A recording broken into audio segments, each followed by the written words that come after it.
Tom is back in the band. Well, at least officially, he's been touring with you now. So it's like having a full circle again, having everyone officially together.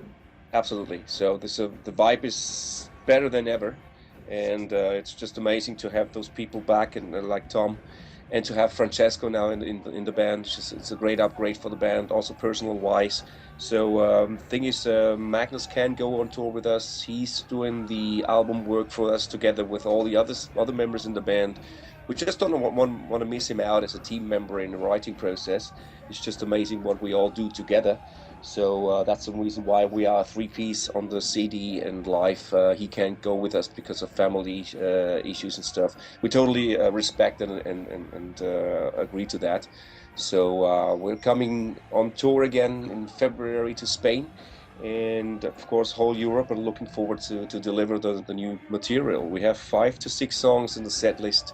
It's going to be rehearsed, and we're gonna decide afterwards which song is working live and which is not working so good. Sometimes you just find that out in the rehearsing room, you know.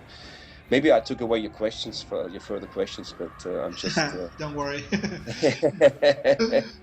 Okay, so you mentioned that you're gonna play 5 songs or new songs on the set list. Have you ever considered to play any of your new albums live in its entirety? You know, a lot of bands do that. I Like they know, when they have a long set, like 2 hours I to know. play, they do that. But do you consider that? I know, you know, we never thought about that. I mean, we have a huge catalog now over the years, and we have our highlights on every CD. So of course, we also involved our fans sometimes to make somehow proposals what we could do live. But in the end, you know, as I said before, it's just you just rehearse in the rehearsing room and find out which is working best. And of course, we want to only deliver the best. So we are putting those highlights together, which are really working good for us and for the fans in the end. So so far, we didn't think about the fact or the point that we could do only one album for the whole tour for a whole set list. Not so far, no. Okay, one of those 5 songs is "The Sky Is Burning" because you know when I heard the album is Yeah. one of the songs that most is one of the breakout songs of the album. So are you playing that live? No, that's The Sky Is Burning is another ballad. We're gonna choose an older ballad. But we're gonna please the fans, so it's maybe a little bit of a surprise. It would be too early to talk about it now because I said before we first have to rehearse it. But of course, there's gonna be the video clip on it, like the end is near, and so that far I can go. I was gonna lean myself out of the window and say we're gonna play that song, but everything else is just gonna be, like I said, sorted out and discussed and rehearsed and so forth. Okay, so you mentioned before that Francesco is now with you playing drums, or Achilles. Well, luckily he's not in the band anymore. Uh, does Francesco, in some sort of way, put some of his input on the new album? Yes, and because you know everybody who's playing on the album, everybody who's playing the instrument or giving something, giving an input into a CD, even if maybe it might be not an original idea, but as soon as a person is opening his soul, it's his participation in the city, and you give your soul, and if you even if you don't have an original idea, I just repeat myself, you give yourself away for it, and that's the reason why I always say yes, he's involved, and because Matt and him, they are really working hard in the studio recording it in Denmark together with Jacob, and as soon as somebody gives his blood, he gives his personal notes into the music, and yeah, there's nothing more to say about that. Okay, so Ralph, was Rulebreaker an easy album to record or an easy album to sing on it, or it was harder maybe than previous ones?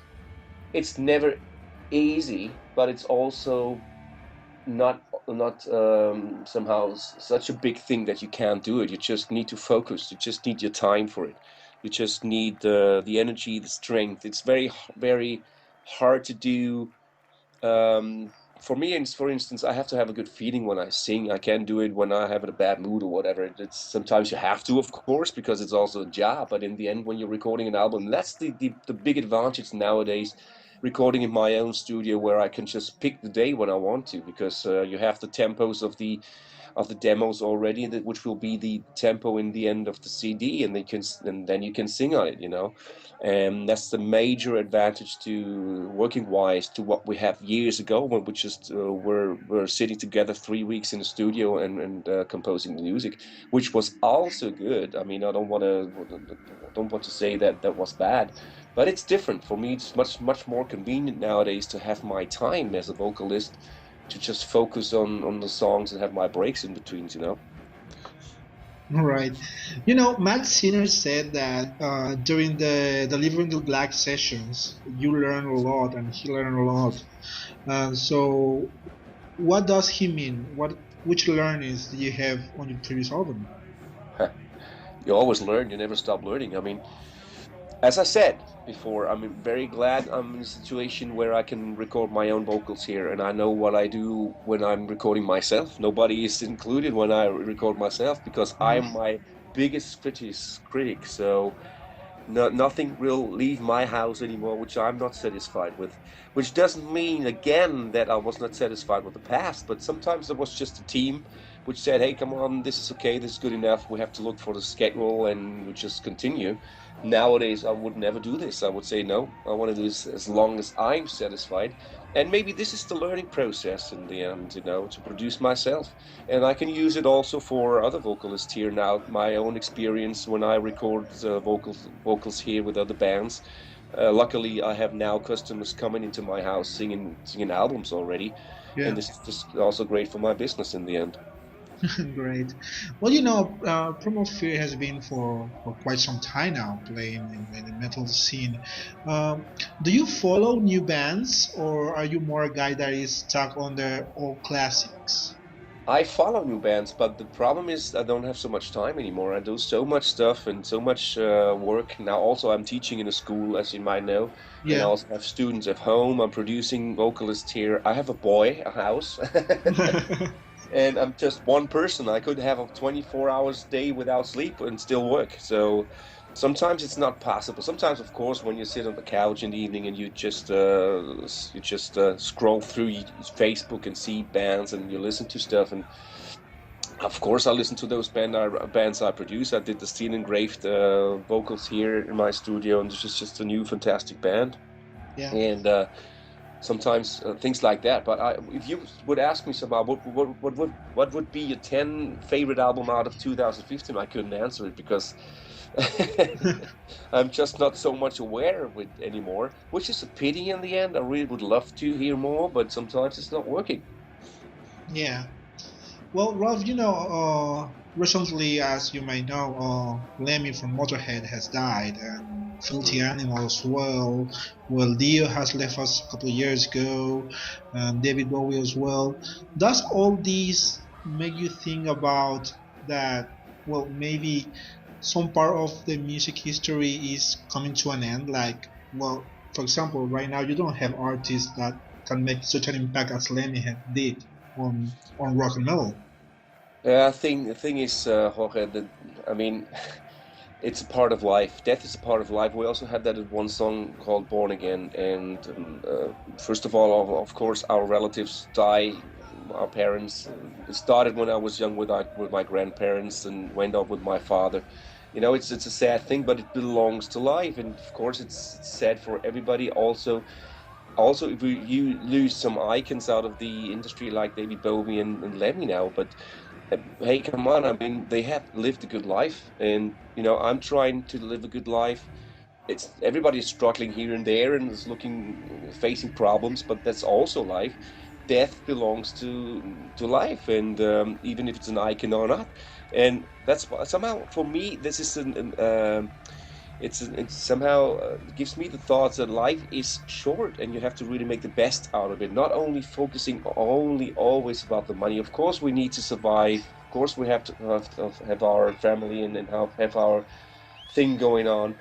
But in the end, if you sit back and if you look back and if you look to the front, you just think, what did I have now after almost 51 years, and what and how many time do I have left? So for me, it's clear that trying to enjoy as good as I can without hurting somebody else. I mean, I don't want to be egoistic or something like that. It's just trying to enjoy life with my boy and maybe sometimes with a partner again. We never know. But I'm not so very, what can I say? Um, I'm not so ungeduldig. It's German.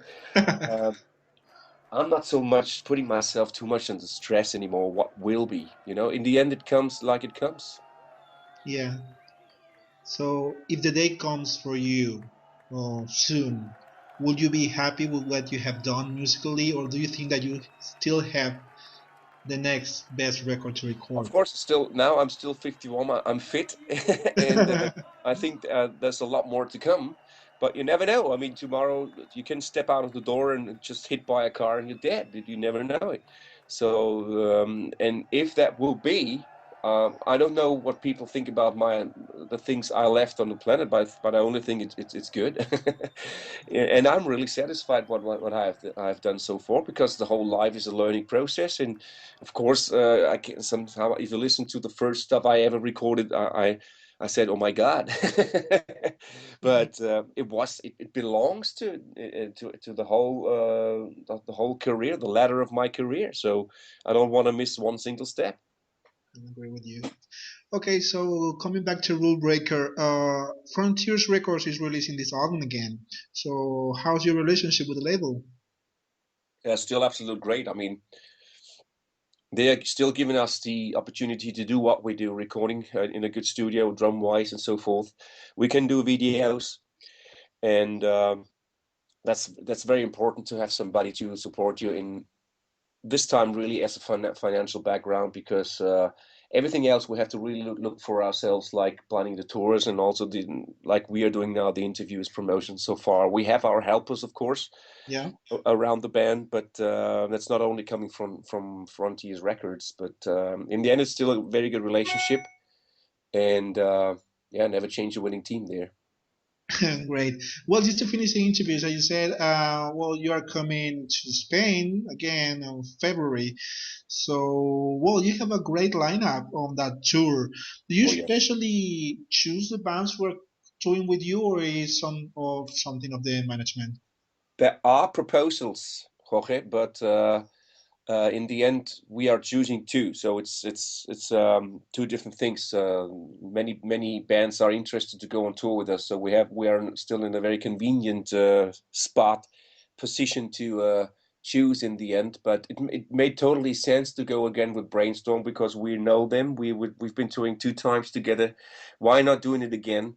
Everybody has a new album.